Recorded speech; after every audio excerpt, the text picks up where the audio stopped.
va vite faire notre mise à jour sur l'opération militaire russe en Ukraine ou l'intrusion russe en Ukraine, dépendamment de quel pôle vous vous trouvez.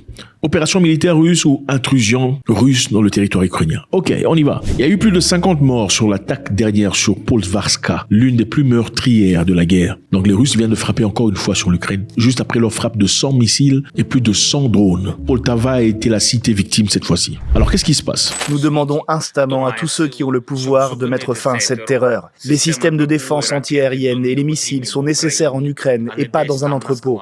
C'est maintenant et non plus tard qu'il faut lancer des frappes à longue portée capables de nous défendre contre le terrorisme russe.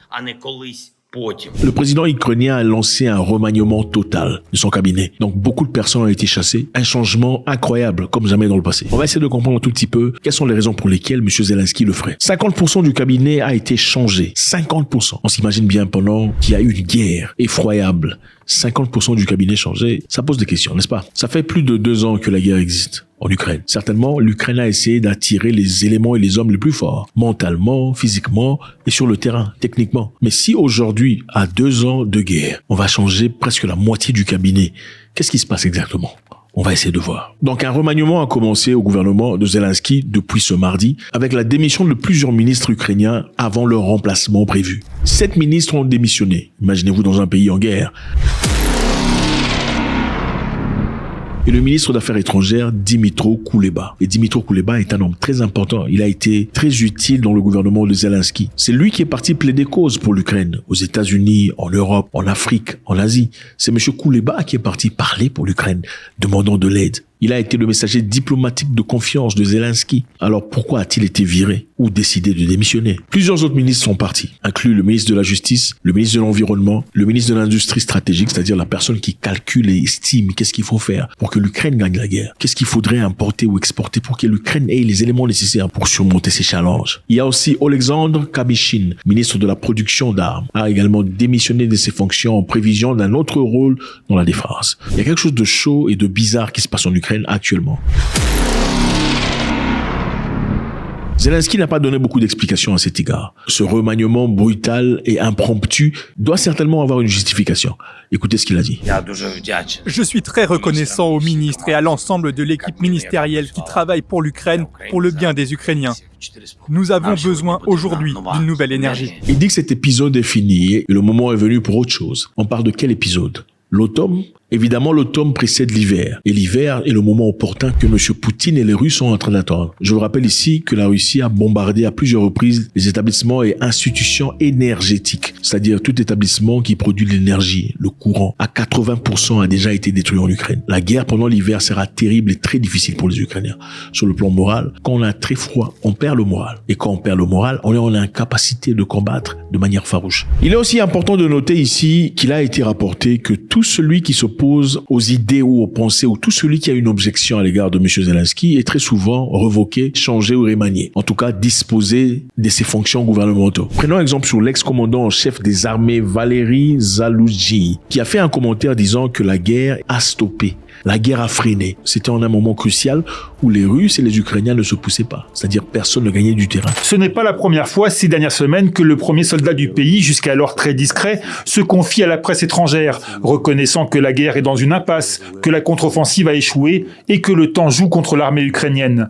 Et il voulait simplement dire que la guerre a stagné, c'est-à-dire qu'on va rester là pendant très longtemps. Évidemment, ce n'est pas une phrase qu'il aurait dû dire d'après Zelensky. Quelques jours plus tard, il a été démis de ses fonctions. Aujourd'hui, j'ai décidé de renouveler le commandement des forces armées ukrainiennes.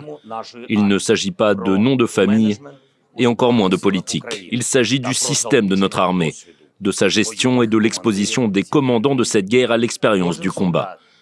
Chaque soldat, chaque sergent et chaque officier qui voit le front doit savoir prendre la bonne décision. Je suis reconnaissant au général Valery Zaloujny pour ces 2 années de guerre. Je suis reconnaissant pour chaque victoire que nous avons remportée ensemble.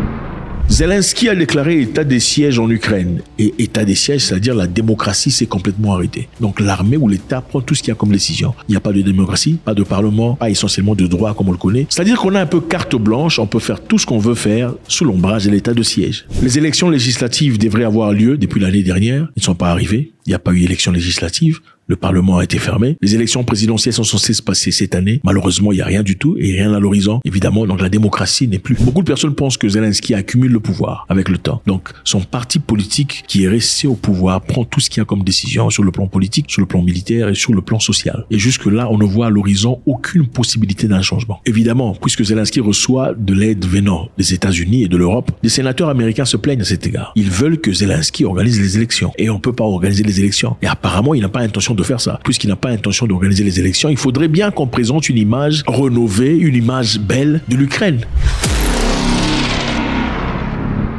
Vladimir Zelensky ira aux États-Unis très prochainement pour aller présenter un projet à Joe Biden. Et son projet s'appellera le plan de victoire contre la Russie. D'après eux, évidemment, vous comprenez par le titre, c'est quel est le plan de l'Ukraine aujourd'hui pour vaincre la Russie. Et c'est un plan que Vladimir Zelensky voudrait aller présenter à Joe Biden, l'Américain, pour que l'Amérique ou les États-Unis et le reste leur accordent les éléments dont ils ont besoin pour exécuter ce plan de victoire qu'ils ont. En parlant d'un pays qui jusque-là, la démocratie s'est arrêtée. Parce qu'il y a la guerre, justifiant beaucoup de personnes. On compare ici à Israël, par exemple. En Israël, quand la guerre s'est déclenchée contre la Palestine, on le dira comme ça, les deux partis opposés, c'est-à-dire le pouvoir et l'opposition, se sont mis ensemble. Ils ont fondé ce qu'ils appellent le gouvernement d'unité. Donc l'opposition a rejoint le cabinet. Il y a eu des leaders de l'opposition qui étaient actifs dans le cabinet pendant la guerre, dans l'objectif d'aboutir à leur résolution d'ensemble en tant que pays. Mais ce n'est pas ce qui se passe en Ukraine. Ce qui se passe en Ukraine, c'est que le parti politique du président est resté intact et prend tout ce qu'il y a comme décision militaire, politique, économique et sociale. Et on décide qui est au pouvoir et qui ne sera pas au pouvoir. On décide qui agit, qui est actif et qui ne le sera plus dans les minutes qui suivent. Alors, pour aller aux États-Unis et faire face à ces sénateurs qui certainement poseront des questions farouches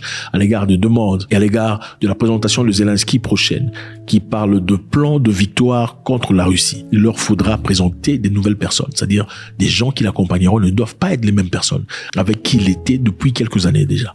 Donc, 50% du cabinet sera changé sur le plan militaire, sur le plan social, sur le plan juridique, sur le plan stratégique. La grande majorité de ces personnes seront changées. Mais ce qui est intéressant ici, c'est qu'on ne peut pas nécessairement dire qu'ils seront partis pour de bon. Parce qu'on peut quitter une position pour en assumer une autre, mais restant dans le gouvernement et dans le cabinet. C'est ce qui est important de retenir. On rappelle ici que tout ceci est venu après le bombardement de la Russie sur Lviv, ce nouveau territoire ukrainien que les Russes sont presque en train de contrôler maintenant. L'Ukraine a demandé à l'Occident de lui accorder des armes au nom de JSSM ou JAMS, sont des missiles furtifs qui peuvent frapper plus loin que les missiles que l'Ukraine possède actuellement. C'est-à-dire, les Ukrainiens veulent frapper à l'intérieur de la Russie avec les JSSM. Et ils pensent qu'en faisant cela, ils pourront perturber, c'est-à-dire bombarder les bases militaires russes à l'intérieur de la Russie, bombarder les dépôts d'armement en Russie pour changer la donne de la guerre. Le JSSM ou l'ASM est similaire au missile Storm Escape, déjà fourni à l'Ukraine par la Grande-Bretagne et la France. Mais celui-ci est beaucoup plus furtif. Ces missiles ont des capacités furtives, c'est-à-dire les radars ne peuvent pas nécessairement les voir. Ce sont des missiles difficiles à attraper.